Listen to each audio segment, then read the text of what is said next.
Dito nakalagay yung kanyang mga buto. Ayan, madalas binabaliwala ito ng mga gustong magtanim ng gulay.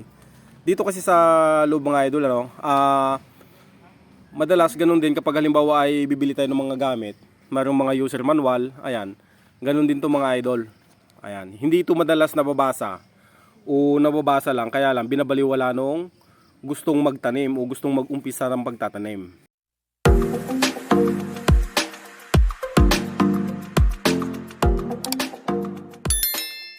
So yun, good day mga idol, no? Andito tayo ngayon sa tanim pa rin namin na pipino. Ayan. Ngayon ay mag-aabuno ako. Ito yung ilalagay kong abuno. Ayan, yung complete at saka 0060 potash na pinaghalo ko. At ang gagamitin naman natin ngayon ay side dressing. Ibig sabihin, gagamit tayo ng gulok. Ayan, ito yung gulok.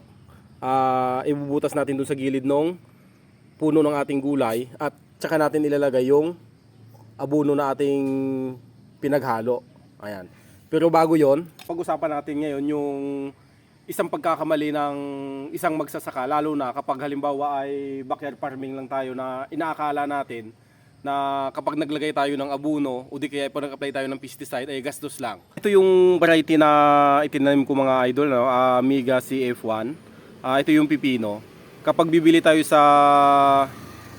mga tindahan ng feeds at tindahan ng mga buto, ayan, ito yung una nating bibilhin muna, lalo kapag yung nag-uumpisa pa lang tayo.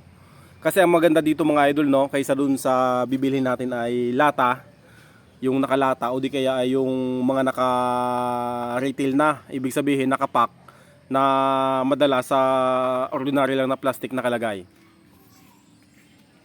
Ayan, ito kasi kapag tinanggal natin itong mga idol,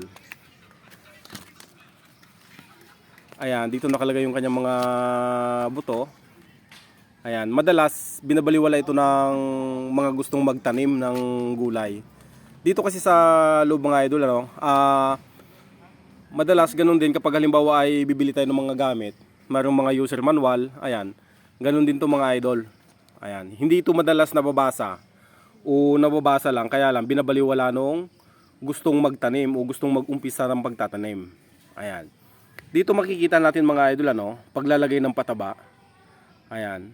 Mahalaga na sundin to mga idol, Tapos kung sakali man na matagal ka na nagtatanim at kabisado mo na yung kapasidad ng lupa na pagtataniman mo, ayan, tsaka na lang tayo magbabawas kasi may kanya-kanya naman kasing nutrients yung lupa na ating pagtataniman. Ayan. Dito makikita natin mga idol, no, yan 10 days. Yan, maglalagay tayo ng urea muna. Ayan, 10 days mula nung ating na-transplant.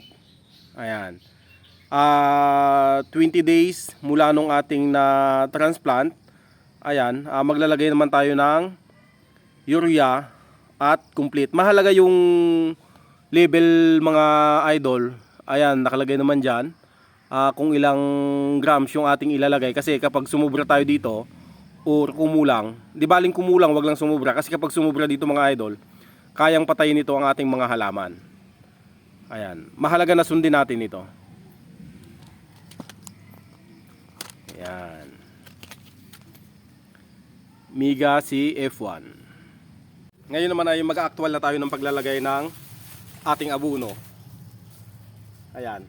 Ipapakita ko sa inyo mga idol, kung paano tayo maglalagay ng abono sa ating puno ng pipino. Mahalaga din yung paglalagay na tama yung distansya, kasi kapag hindi tama yung ating paglalagay na distansya mga idol, pwede ring mapatay nito ang ating mga halaman. Kasi masyadong mainit ito mga idol, Ayan. Samahan niyo ako. Ito na yung ating abono. Dito mga idol, kung mapapansin ninyo dito, kasi itong tanim ko ay nasa 50 days na siya. Yan, kung mapapansin ninyo, yan, nandito na siya. Yan. Kaya lang late kasi ako naglagay ng abono. Hindi ako nakapaglagay ng 40 days dahil sa sobrang kabisihan. At napansin ko naman dun sa aking tanim na parang ngayon pa lang talaga siya nagbo-boom ng pamumulaklak. Ayan, kaya ito yung ating susundin ngayon, ang paglalagay ng 0060 at complete. Ayan. Ito na yung pinaghalo ko. Yan. Papakita ko sa inyo kung paano naman ito ilalagay.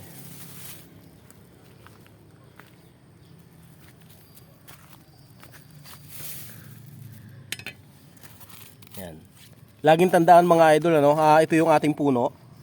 Puno ng pipino. Ayan. Pag naglagay tayo, kailangan malayo sa puno mga idol.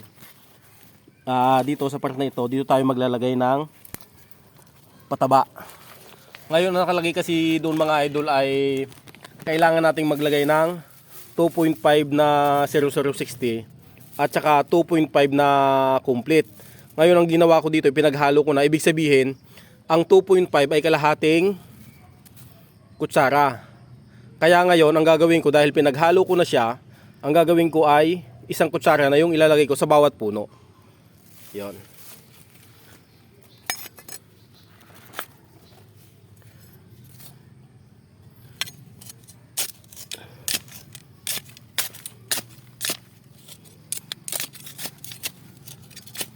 Ayan, medyo matigas lang itong tutusukan ko ngayon dahil unang-una 2 days na hindi umuulan.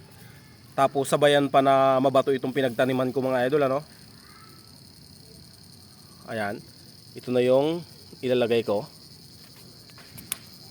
Yan. At huwag natin kalilimutan mga idol na kapag nailagay na natin yung abono, takpan din natin ng lupa. Yan. Lipat naman tayo sa kabila. Ayan, ito yung kanyang puno. Yan. Yan yung puno niya. Dito naman tayo maglalagay.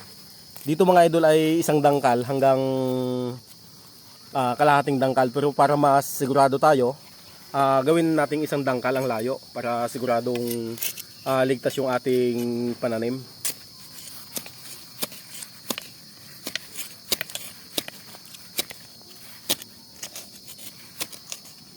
Yan.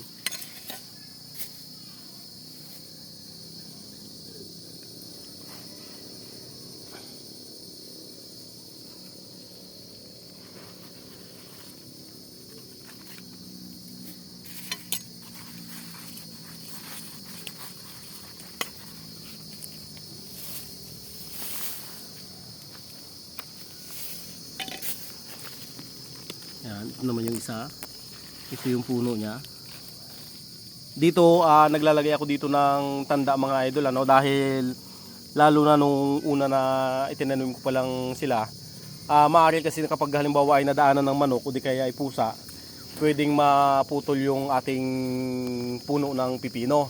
Hindi tulad ng kapag halimbawa ay mayroon tayo nitong tusok, dito muna sila lalapat o dito muna sila sasagi bago pa makarating doon sa mismong puno ng ating mga pananim. Ayan.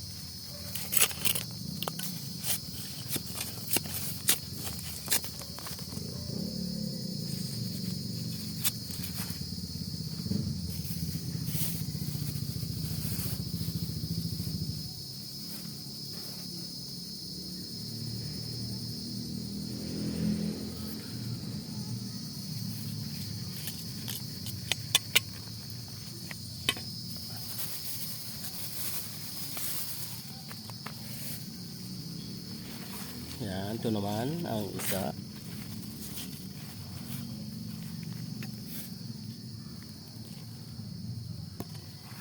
Ito yung sa part maglalagay.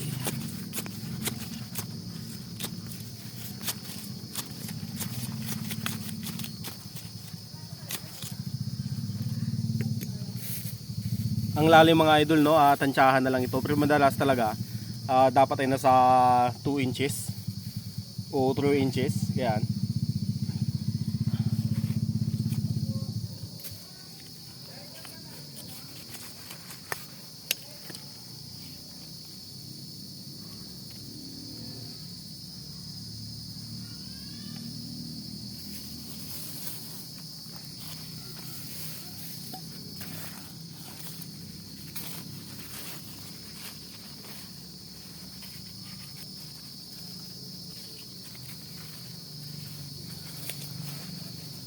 Talagang sobrang napakahalaga ng paglalagay ng abono mga idol, no, sa ating mga halaman. Yan din kasi yung kamalian minsan ng ibang nagtatanim, lalo kapag baguhan. Siguro dahil sa wala namang nagtuturo sa kanila. Ayan. Minsan kasi iniisip nila, lalo kapag halimbawa ay bagong harvest, ang laging nasa isip ay siyempre hawak na nila yung pera na pinagbintahan ng kanilang gulay o pananim. Ayan, kung minsan nangihinayang na bilhan nung pangangailangan ng kanilang mga pananim. Akala kasi nila ay tuloy-tuloy na o sapat na yung nakukuha nung halaman doon sa lupa na kanilang pinagtataniman. Wala namang pinagkaiba yan sa tao mga idol, ano. Kung halimbawa ay trabaho ka ng trabaho tapos walang kain, ayan, manghihina at manghihina ka. Ibig sabihin ganun din yung ating mga halaman. Kailangan din natin silang pakainin. At ano yung kanilang pagkain? Ito nga yung abono na ating nilalagay. Ayan, kung mapapansin niyo, ito yung puno niya. Ayan, ito yung puno ng pipino. Ayan. Dito ay halos isang dangkal. Ayan, isang dangkal. Pero dito makikita pa rin natin yung kanyang mga ugat. Ayan, ibig sabihin, abot yung ugat dito mga idol. Kaya kahit na umabot tayo hanggang dito, okay lang. Ayan, dahil sigurado na masisipsip at masisipsip niya yung pataba.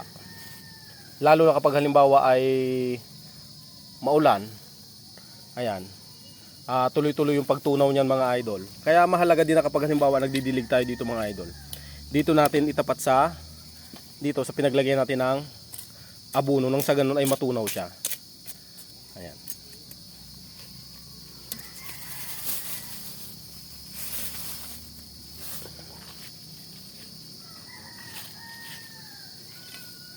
Ayan, ito yung puno niya. Ayan, dito tayo maglalagay.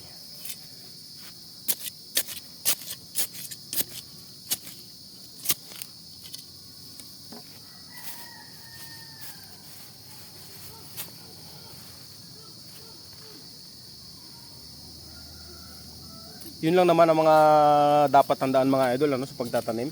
Yun, pinakamahalaga yung paglalagay ng abono, at pinakamahalaga yung huwag tayong manghihinayang doon sa ating bibilhing pataba o mga pang-spray, nang sa ganun ay ma-prevent yung mga kulisap o mga peste na pwedeng puminsala sa ating halaman. Total, hindi naman natin masisisi, kahit ako nung una ganun din. Pero dahil sa mga nakakatin tayo ng mga seminar dahil sa DA, nalalaman natin na kung paano nga ba talaga yung tamang pag-handle ng ating mga pananim. At sigurado tayong aani tayo ng maganda. Yan.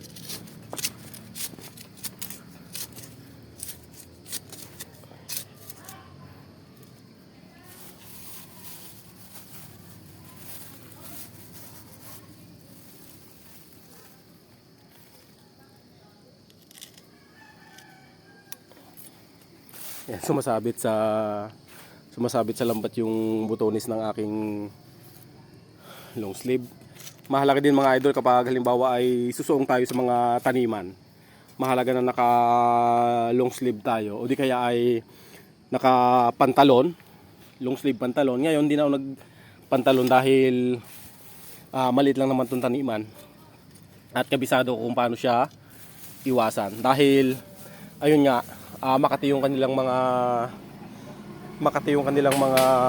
dahon, ganoon din yung kanilang mga tangkay ng kanilang dahon. Makati kapag tumusok sa ating balat, lalo kapag may mga allergy na balat, ayan, pwede tayong magkasugat-sugat. Ayan, kaya kailangan iwasan natin yung mga idol, ano.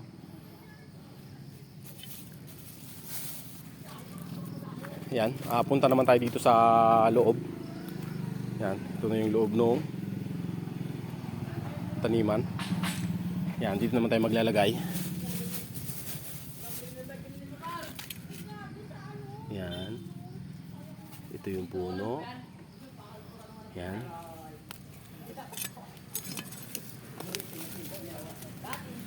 Dito tayo maglalagay mga idol. Ito yung puno niya. Yan, dito tayo maglalagay.